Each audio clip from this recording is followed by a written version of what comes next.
Avant de présenter chacun des interlocuteurs qui prendront la parole ce matin, on désire vous remercier tous chaleureusement, partenaires et membres de la presse, merci, de vous être présentés pour l'inauguration du projet d'aménagement et de mise en valeur de la rivière Osgood, qui a été réalisé par le groupe de concertation des bassins versants de la zone Bécancour. Alors donc, à matin, c'est quand même un projet d'envergure, de l'ordre de 250 000 environ, quand on additionne les contributions. C'est l'aménagement, la valorisation de l'habitat du poisson. Donc, une série d'investissements, d'aménagements qui va améliorer non seulement la qualité de l'eau, la diminution de l'érosion, mais nécessairement redonner ce que semble être une rivière. Honnêtement, au fil des années, puis on le sait, les profils de rivière avaient beaucoup changé, puis ça a diminué de beaucoup l'habitat du poisson. Ce qui fait que le ministère de la Faune, en général, on paye beaucoup pour réensemencer les rivières. Hein? Mère Nature n'arrive pas seule à redonner l'habitat de son poisson puis le renouvellement, ce qui fait qu'il faut aider Mère Nature. Et la plus grosse dépense, hier, j'étais dans une pisciculture, l'État, dont vous êtes propriétaire. On est propriétaire de 6 piscicultures au Québec. Hein? J'étais sur la Côte-Nord hier soir, donc là, on ensemence le saumon, que vous voyez là ou non, il y a des grands géniteurs, et on ensemence environ 240 000 saumons par année. Rivière par rivière, pour que leur provenance, pour qu'ils se rappellent d'où ils viennent, en prenant leur génétique. Donc, comme quoi la nature, parfois, qui intervient massivement par des grandes perturbations, peut venir détruire l'habitat du poisson. Puis, on a d'autres aussi piscicultures qui font l'ensemencement, puis on achète aussi des poissons annuellement. Donc, avec l'Association des pêcheurs, chasseurs-pêcheurs du coin. Alors, donc, on a un réinvestissement puis d'éducation pour les jeunes. Alors, comme quoi aussi, il faut transmettre cette valeur-là, du prélèvement responsable et aussi donc des aménagements. Alors donc, annuellement, le ministère de la Forêt, puis je tiens à le dire, y a-t-il des pêcheurs ici dans la salle? Fais-tu lever la main? Oui? Parfait. Alors, sur vos permis de pêche, OK, que j'ai monté, je le sais, mais en préservant un volet investissement. Donc, un volet réinvestissement. Quand vous payez votre permis de pêche, OK, il y a 5 millions de dollars, quand on les additionne, là, qui va dans un fonds de réinvestissement, qui est réattribué aux associations, aux fédérations de chasseurs-pêcheurs, gestionnaires de rivières à saumon, les trappeurs. Donc, on travaille sur les aménagements. Alors, il y a 5 millions qui vont là-dedans. En plus, il y a un pourcentage qui va à la Fondation de la Faune. OK? Autant le ministère des Transports, quand ils font des routes, excusez-moi, je suis un peu long, mais dans le fond, il faut savoir comment l'argent revient aussi dans la communauté. Parce que la Fondation de la Faune et le ministère des Transports doivent avoir mis à peu près l'équivalent de 50 000 dans ce projet-là. À toutes les fois qu'on construit une route, donc pour la détérioration, on a un pourcentage de vos coûts de permis qui va et qui est rétribué à la Fondation de la Faune. Puis la Fondation de la Faune, ça va aussi demander au fédéral, dans les programmes fédéraux, donc Océan et Pêche Canada. N'oubliez pas que c'est un acte de délégation pour lequel moi je fais les aménagements et que je signe la rétribution des permis de pêche. La rétribution des quotas de pêche par année, par espèce, par région. Alors donc, c'est une délégation de compétences qu'on a par rapport au fédéral pour la pêche sportive et commerciale. Donc, nécessairement, je tiens à le mentionner. Alors donc, on est allé chercher de l'argent par la Fondation pour le redonner ici dans la région. Alors, je tiens à souligner tous ceux qui se sont impliqués là-dedans pour l'ensemble du projet. Je ne serai pas plus long, je laisserai expliquer par tous les membres. Ceux qui l'ont fait, moi, j'ai donné une contribution afin qu'Amine et Dizorac. J'ai besoin peut-être de 20-25 000 $ pour finir un projet de 250 000. Alors, c'est ma petite contribution là, que j'ai pu faire par rapport à ça. Mais bravo aux gens de la région qui sont respectueux de leur rivière, qui s'enorgueillissent d'en avoir une et de la maintenir en bon état. Alors, donc, ça attirera des familles. On pense même à des projets, même moi comme ministre de la Faune, des politiques de développement des ressources, donc par territoire. Tant qu'on a une politique culturelle, on accède à un fonds de développement culturel. Pourquoi une région n'aurait pas aussi une politique de développement faune, pêche, chasse dans la région pour l'accès aux plans d'eau, que ce soit les rivières, le fleuve, les lacs. Alors donc, c'est pas vrai. Oui, on a beaucoup de lacs, mais ils ne sont pas tous accessibles. Alors, il y a beaucoup de contraintes parfois, même pour y avoir droit, même pour aller pêcher, simplement pour se promener comme petit véhicule. Ça reste que ta chaloupe à rame avec tes enfants. Alors, bien des lacs dans la région ne sont pas tellement accessibles. Parce que, on n'a pas de descente, ou deuxièmement, parce qu'il y a des droits excessifs. Peut-être pas ici, mais je vais juste rappeler qu'à Repentigny, actuellement, mettre sa chaloupe à l'eau pour avoir accès au plan d'eau, ça coûte 500 $, si tu es un non-résident, voire de l'ordre même des places, 600 $. Donc, il faut questionner un peu le fait que les rivières, le fleuve, ça appartient à tous les Québécois. Alors, merci, bravo, félicitations, puis bonne continuité, parce que j'ai compris qu'il y en aura d'autres. L'actuel projet vise au fond l'aménagement et la mise en valeur de la section aval. On va parler aval puis amont. Donc, pour tout le monde, on sait qu'amont, c'est en haut de la rivière, en aval, c'est en bas. Donc, de la rivière Osgood et de son principal tributaire, qui est la rivière Sunday, au niveau de la municipalité de Saint-Jacques-de-Lez d'ici. Il s'agit de la 4e phase d'aménagement durable et de la mise en valeur pour la pêche sportive du bassin versant de la rivière Osgood. Les 3 phases d'aménagement antérieures ont été la mise en valeur de la section centrale de la rivière Osgood et de certains petits tributaires dans la municipalité de Kinsarmere. La 4e phase, celle qu'on parle aujourd'hui, s'inscrit dans une démarche logique qui consiste à restaurer des cours d'eau du bassin versant de la rivière Osgood à l'amont vers l'aval. La réalisation de ce projet consolidera l'habitat de l'ombre de Fontaine tout en favorisant l'accès des citoyens au patrimoine naturel de ce magnifique bassin versant qu'est la rivière Osgood. Au final, ce sont 24 aménagements qui ont été réalisés, soit 13 seuils, 6 déflecteurs simples, 4 déflecteurs doubles et un abri sous berge qui seront présents dans la rivière Osgood et Sunday, créant ainsi une alternance de rapide et de fausse. Tantôt, il y a une visite guidée sur le terrain, donc ça va nous permettre de comprendre c'est quoi un seuil puis un déflecteur où l'eau est plus étroite dans ces corridors plus étroits pour accélérer sa circulation. D'autres places à ralentir, des enrochements. Donc, il y a plusieurs aménagements en recréant au fond ce que la nature offrait déjà, donc en lui redonnant les mêmes choses. Le seuil fournissent autant des fosses de séjour pour les hommes de fontaine, tandis que les déflecteurs doubles concernent l'écoulement de l'eau et permettent de créer des fosses de moindre profondeur. Les déflecteurs simples, eux, permettent quant à eux de freiner l'érosion et creuser une fosse stable et durable. Parce qu'au fond, au fil des années, avec les érosions, toutes les fosses ont été colmatées. C'est ce qui fait que le poisson ne peut pas se reposer ou se reproduire dans des endroits sécuritaires. Donc, ces aménagements-là viennent permettre de recréer leur état naturel. À l'aval de ces aménagements, des groupes de blocs rocheux sont agencés afin de maximiser l'utilisation de l'espace et fournir des abris aux zones de fontaine. Il ne faut pas oublier qu'avec les changements climatiques actuellement, on a de plus en plus des pluies diluviennes qui sont fréquentes. Et à ce moment-là, ça prend des aménagements, dont des aménagements rocheux, pour que ça puisse résister au fil du temps, pour qu'on réinvestisse toujours. Et comme dirait l'autre, de ne pas jeter notre argent à l'eau pour rien. L'ensemble de ces aménagements permet de réunir toutes les conditions nécessaires au cycle de vie de l'espèce, soit de la zone de la frayère et d'alimentation, ainsi que des abris. Ce type d'intervention correspond parfaitement à la mission de l'organisme de bassin versant, qui est de mettre en place la gestion intégrée de l'eau sur les territoires des bassins versants de la zone de Bécancour.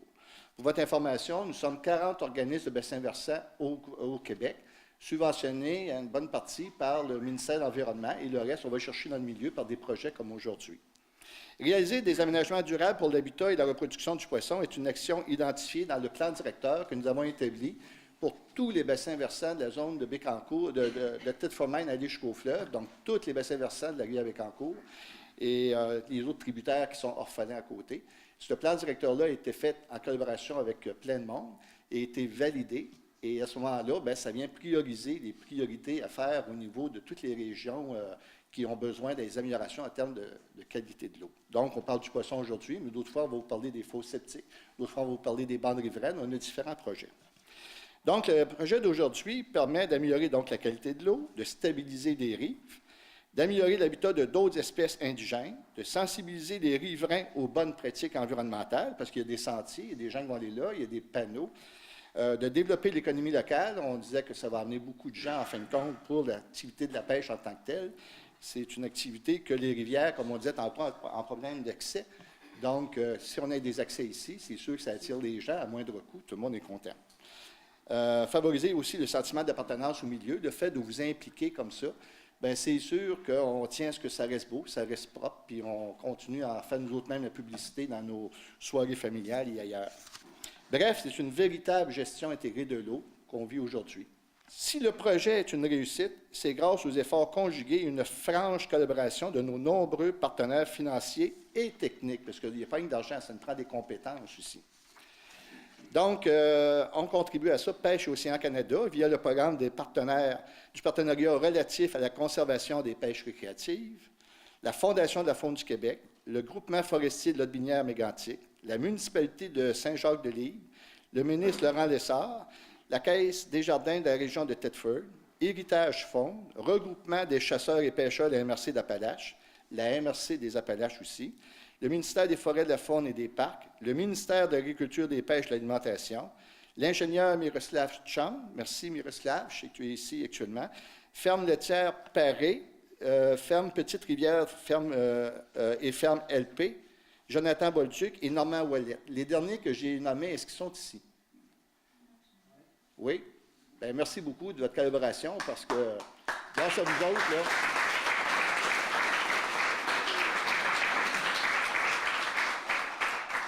donc, pour terminer, le projet de bassin de la rivière Osgood est un bel exemple de concertation, on en voit la preuve aujourd'hui, et de collaboration avec nos nombreux partenaires des différents horizons, fédéral, provincial, municipal, etc.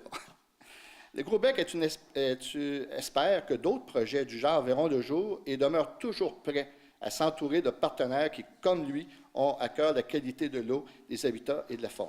J'ai toujours dit, je l'ai répété, mais personne ne m'écoute, ne laissez jamais Laurent Lessard parler avant nous.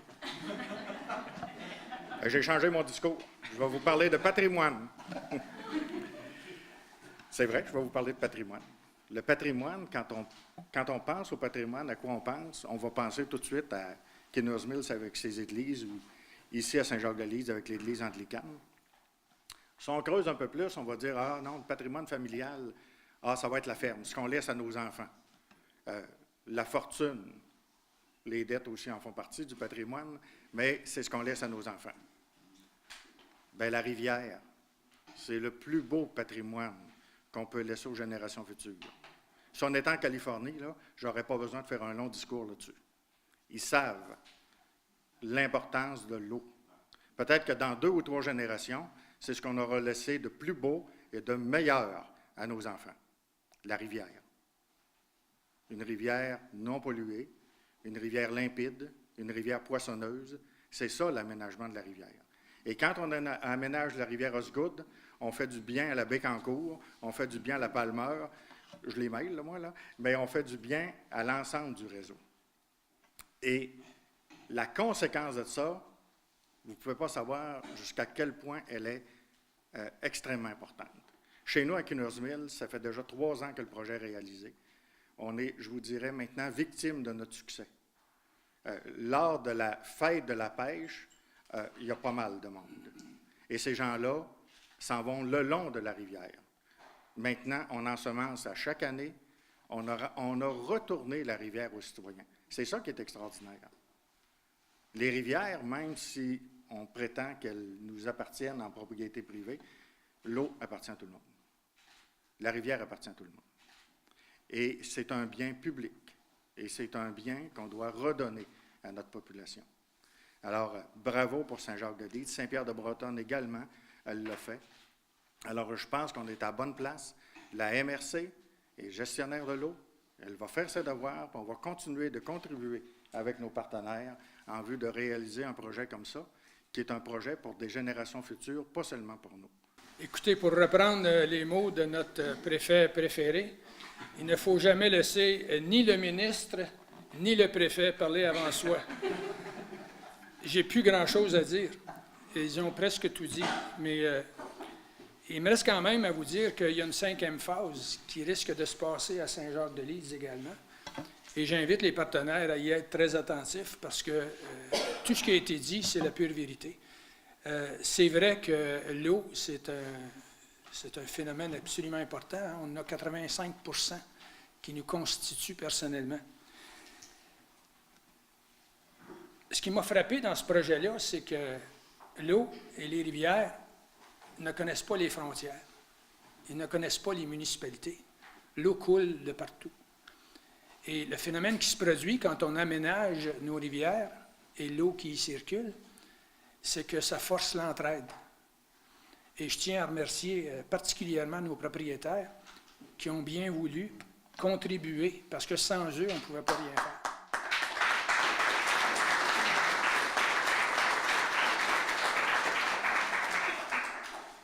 serai également très bref parce que, encore une fois, tout a été dit, en vous disant que revitaliser à la fois l'eau et nos rivières, ça ne fait que des gagnants.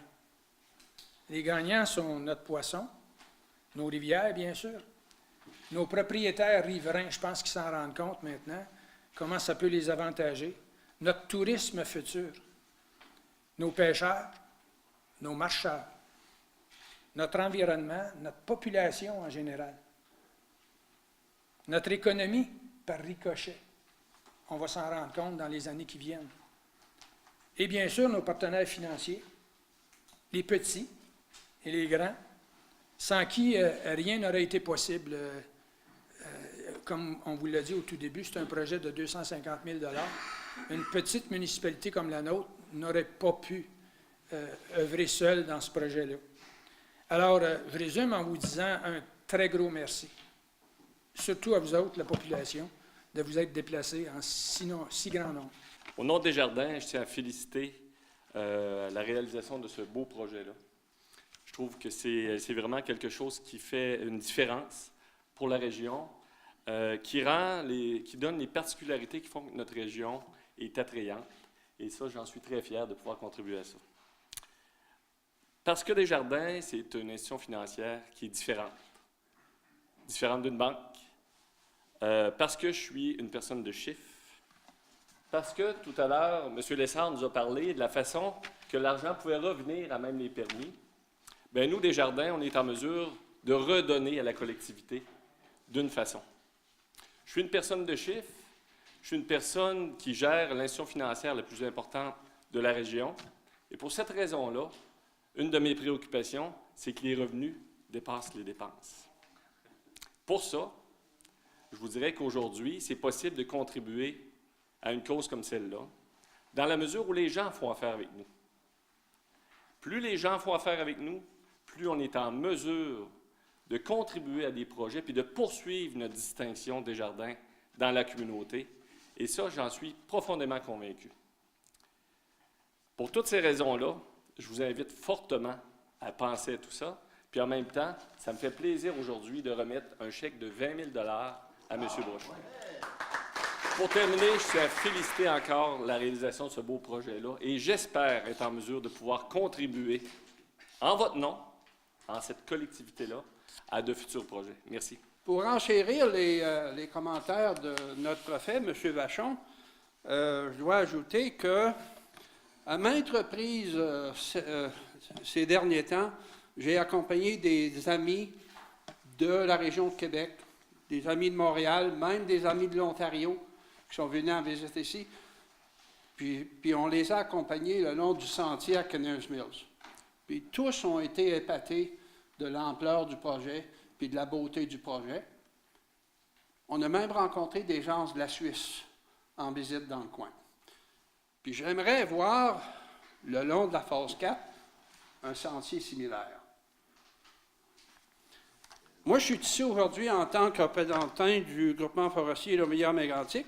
Le groupement forestier a été impliqué dans le projet depuis le tout début. Je suis très fier de voir cette dernière phase complétée dans la municipalité de Saint-Roch-de-Lys, ma municipalité, où je suis né et où je demeure. Au nom de tout le personnel et administrateurs du groupement forestier Lommière-Mégantic, je transmets à M. le ministre ici présent, à M. le maire, et tous les organismes impliqués, de près ou de loin dans la réalisation de cette dernière phase, notre appréciation pour tout le support accordé et bien sûr le financement du projet.